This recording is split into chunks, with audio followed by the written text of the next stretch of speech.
Hi, today's short clip we will be showing you about how do we compare the growth between condominiums of resale and also brand new ones.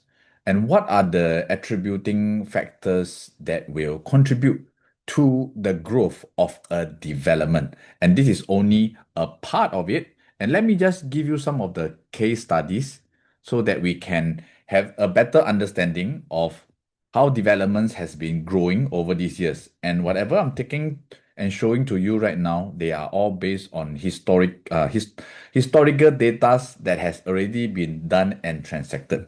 So we are looking at resale versus new growth. So how does a growing gap between the new launches and the resale affects us? As you can look over here, private properties in general, ever since 2017, even the pre-COVID, COVID, and post-COVID, properties has been steadily increasing. Of course, there has been some stagnation during the COVID period for resale properties, but generally those that are in good locations and price right, they still have a very healthy growth. But when we look at the gap here, let me study two prime period to understand how properties has been growing. A period during the pre-COVID, that is where properties are growing at the market demand and supply. And whereas during the COVID period here, there are trends that change also, which I'm also going to give you another example.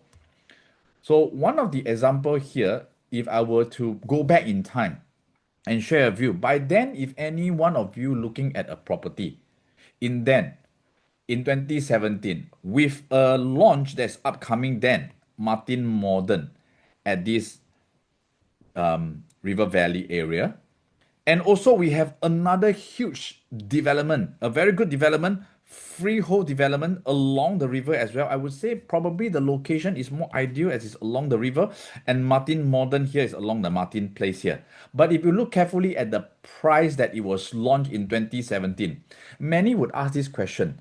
Wow, a freehold development near along the river, priced at an average of 2099 average per square foot freehold versus a new launch 99 years at an average of 2158 per square foot. Isn't the choice very obvious for a freehold development that you can move in versus a new launch 99 years at a higher per square foot? You still need to wait. And so depends on your needs. If anybody who wants to move in right immediately during then in 2017 at a cheaper per square foot and it's some more freehold, it would make more sense for them to buy Rivergate and move in, considering that the neighbor, just neighbor across, Martin Modern, launching at 2158. And if you look at a 3 years holding period, if you're looking at growth for this development at Rivergate, which is freehold, an average 2099 per square foot sold during the period and as a resale value. But if you look at the growth here on an average of 3 years holding, the growth here, if we calculate an average, that would only result in 108 per square foot profit. And for those looking to have your property value grow, comparing to the neighbor of Martin Modern new launch and a higher per square foot of 2001, are you keen to know how it has grown over the past 3 years? And if you can look at this, my dear friends, 2158, a significant growth of up to 2006 plus per square foot, with an average PSF gain during a short 3 years holding period, 500 PSF. And many would ask, why? And let me just summarize that later on after I show you two more case study, and this is not a one-time incident.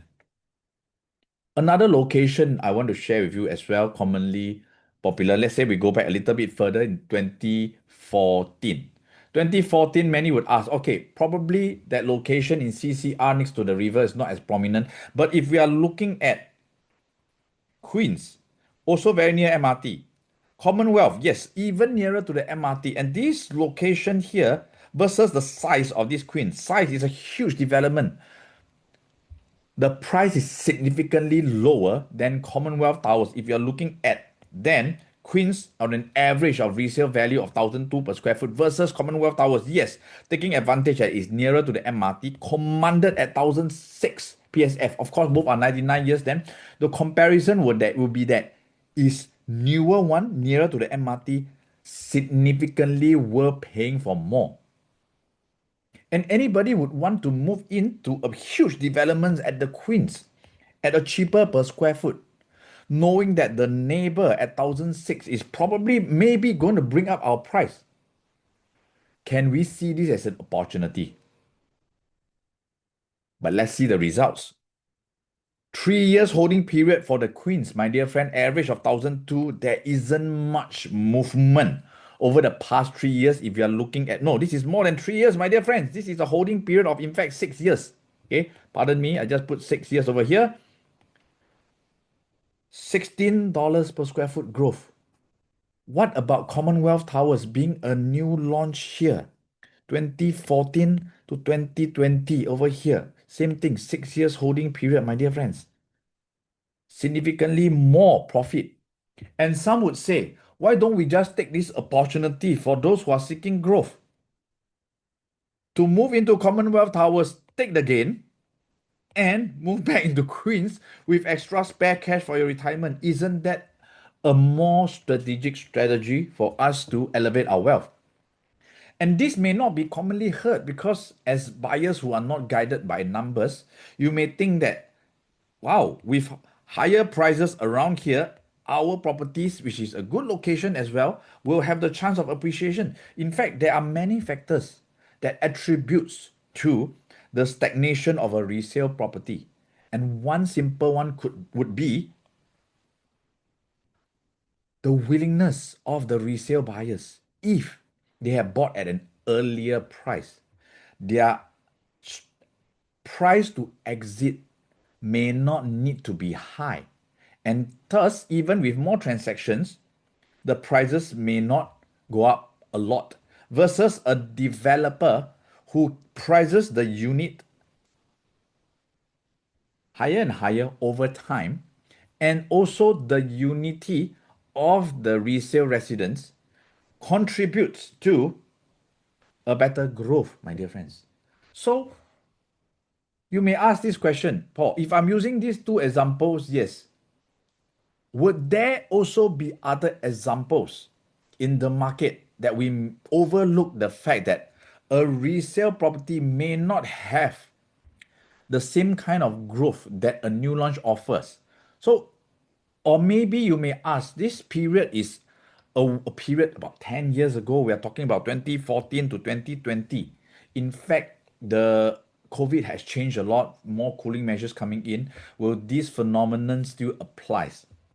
Let's look at the more recent one, a bold move by CDL launching their development at Irwell Hill Residence in 2021, which is still during the COVID period, somehow post-COVID period, whereas a significantly better location project, Freehold Cosmopolitan, which is just exactly next to the Great World Shopping Mall and MRT. In terms of location-wise, can we all agree that the Cosmopolitan offers a better location? At the same time, in terms of freehold versus leasehold, can I say that there will be more buyers who prefer freehold and nearer the MRT and closer to the shopping mall versus a new launch 99 years?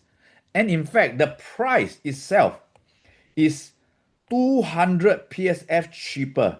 And this would seems like a very obvious choice for any buyer in the market during this 2021 period to make the right choice to either buy the resale and take advantage of the Irwell Hill launch to bring up the resale price. But let's see which project profits more on an average over a 3-year holding period. Very quick summary over here. Irwell Hill launched 2.5, average 2.9 transacted this year, 2025. In fact, 4 years holding period. I'm using a 4 years holding period. 383. Whereas Cosmo, yes, also a very strong winner. But then again, OL Hills still tops the overall average PSF growth.